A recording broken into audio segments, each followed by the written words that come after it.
al kiosco.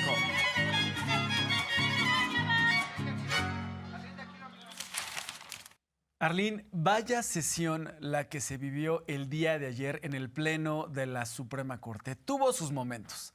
Se esperaba que los 8 ministros que presentaron sus renuncias, que es una tomada de pelo, que estos 8 ministros votaran a favor del proyecto del ministro González Alcántara Carrancá, que buscaba echar para atrás parte de la reforma al Poder Judicial.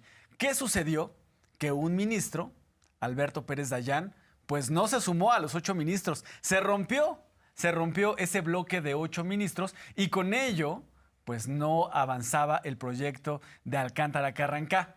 Llama la atención que después de que cada ministro puso su posición, Lenia Batres exhibiendo a los ministros como Luis María Aguilar, que en algún momento dijo: nosotros no podemos ser legisladores, con otras palabras más, palabras menos, nosotros no podemos legislar, no somos senadores, no somos diputados y nosotros no revisamos así la Constitución, mostrando las contradicciones de los ministros que ahora querían hacerla como de diputado y senador. Cuando el ministro Pérez Dayán dicen: yo no voy con ustedes, se decreta un receso porque la ministra Norma Piña quería nuevamente torcer la ley y ver si podían pasar el proyecto del ministro González Alcántara Carrancá. Quería ver si podían echar atrás la reforma con menos de 8 votos, que era lo mínimo que requerían. Hicieron una pausa para ver si podían torcer la ley, porque decían: la reforma al Poder Judicial dice que pueden ser con 6 votos. Sí, claro, pero sí, recordemos que la reforma al Poder Judicial también contempla que se reduzca el número de ministros. Ahorita son 11 ministros. Con la reforma al Poder Judicial van a ser 9 ministros electos por voto ciudadano. Entonces, fue muy interesante la sesión del día de ayer, Arlene. Ahora sí, defensores de la reforma a la que querían echar para atrás. Fíjese usted en casa, primero el INE no se toca y después sí se toca porque existe sobrerepresentación.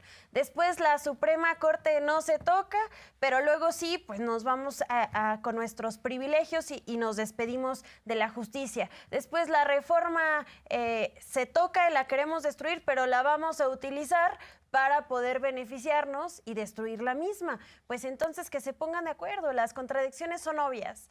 Y entre los ministros existieron sorpresas. Pérez Dayán fue una de ellas, quien a pesar de que está en contra de la reforma al Poder Judicial, dice: estoy en contra, pero lo que ustedes están haciendo pues es una barbarie. No podemos hacer algo así porque claramente no tenemos las facultades para hacerlo. Lo reconoce y para algunos héroe de la nación, para otros traidor, pero sin duda alguna marcó la historia de la elección de la Suprema Corte de Justicia de la Nación. Vamos a escucharlo.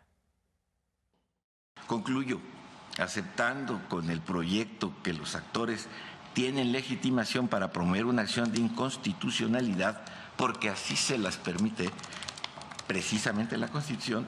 La aquí analizada es, en mi concepto, total y absolutamente improcedente y ello conduce a sobreseer en ella conforme a los precedentes a los que me he referido. Por más que me trate de convencer a mí mismo de lo contrario, resolver en el sentido que propone la propuesta sería, lo digo con todo respeto y exclusivamente en el fuero de mi propia persona, responder a una insensatez llevada irresponsablemente al texto supremo con otra insensatez equivalente, al forzar el ejercicio de una facultad que no me fue conferida en el conocimiento de una acción de inconstitucionalidad.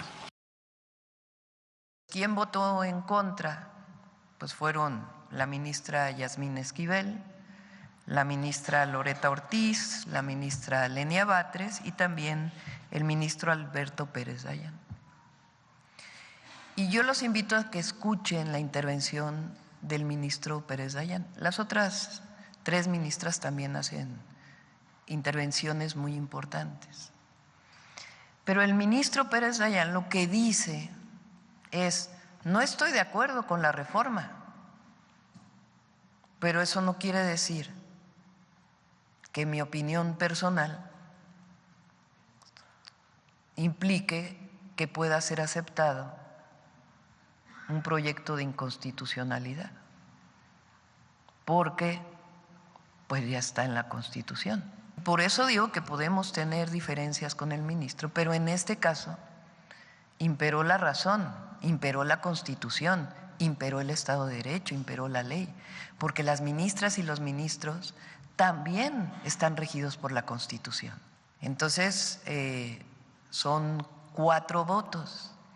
Entonces ahí pues ya se declaraba que no procedía el proyecto del ministro Juan Luis González Alcántara Carranca.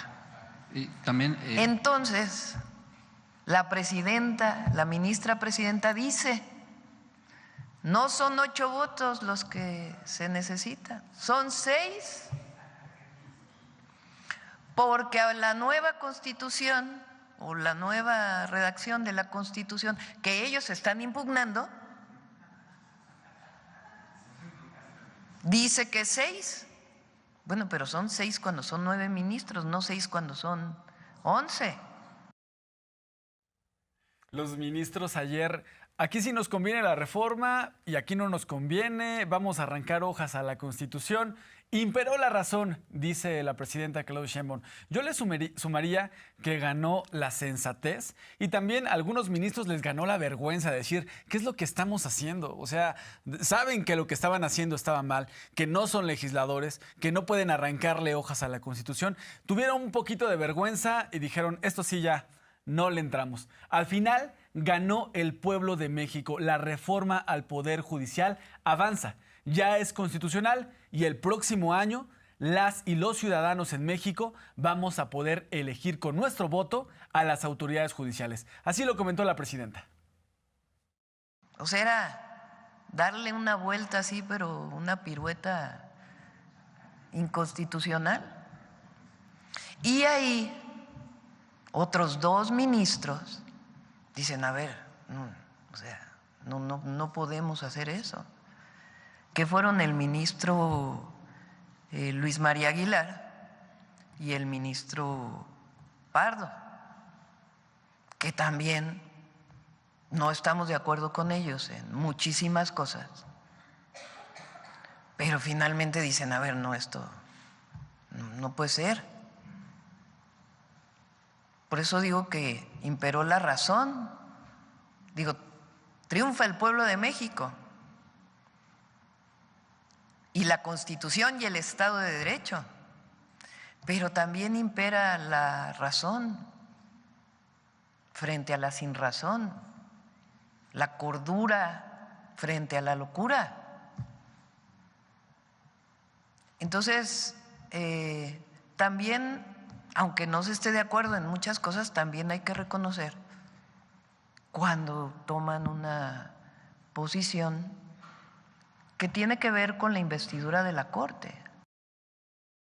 Y en ese sentido, la presidenta habla del plan D que se habría tomado. Ella ya en otras ocasiones había mencionado que existía una línea alternativa para evitar confrontaciones. Dice, a pesar de que sabemos que tenemos la razón del pueblo y que el pueblo está con nosotros ante esta decisión, no queríamos tener alguna crisis o algún confrontamiento directo, así que íbamos a tener el plan D. ¿En qué consistía el plan D? Bueno, el ministro Luis María Aguilar ya estaba por concluir sus funciones, a la presidenta le tocaba elegir o proponer a alguna ministra o ministro para que pudiera tomar esas funciones. Ojo, aquí está bien interesante porque el ministro renunció, a pesar de que ya se va. Imagínense, se le acaba a usted su contrato en 6 meses y dice renuncio en 6 meses. Es ilógico, realmente solo fue parte del show que estuvieron haciendo. Pero bueno, parte de esto era también volver a mandar la reforma judicial con algunas modificaciones, buscando ampliar un poquito más, escuchar qué pensaban las partes para que pasara al Senado de la República y se volviera a votar. Otra vez, regresando a algo que ya está aprobado, que ya incluso existe una convocatoria. Pero no se requirió porque claramente ayer, ya lo decía la presidenta, ganó la razón y hubo un ministro que cambió la elección, tomando una postura profesional y dividiendo su posicionamiento personal con sus atribuciones como ministro. Vamos a escuchar cómo lo menciona la presidenta. ¿Qué querían ellos? Los adversarios y si se hubiera mantenido este bloque de ministros que representaba pues este viejo régimen, ponernos a nosotros en una situación de desacato de una resolución de la Corte. Entonces, pues pensé, ¿qué hacemos frente a esta situación, no? Porque entonces se iba a hacer un escándalo de desacato de la presidencia a la resolución de la Corte. Entonces dije, bueno, pues vamos a darle la vuelta, vamos por un plan D, pues era volver a presentar la reforma con dos modificaciones centrales. La primera, que en lo que no llegaba el nuevo Poder Judicial electo por el pueblo, se pudiera elegir al 8º ministro, porque el ministro Aguilar deja la Corte el 30 de noviembre, con el esquema anterior. Y entre otras cosas también decíamos, bueno, pues que ya no tengan haber de retiro los ministros. Eran dos de las principales temas. Pues es la decisión de la Corte. Se vuelve a presentar. Y si hubiera aprobado, y después del 30 de noviembre, pues ya hubiéramos tenido los 4 ministros necesarios. ¿Sí me entienden? Entonces no íbamos a caer en una confrontación, porque eso es lo que ellos querían. Pienso yo que como gobernante siempre hay que buscar, para eso es la política, para encontrar salidas que eviten una supuesta confrontación. Entonces ese era uno de los planes, el plan D. Pero afortunadamente imperó la razón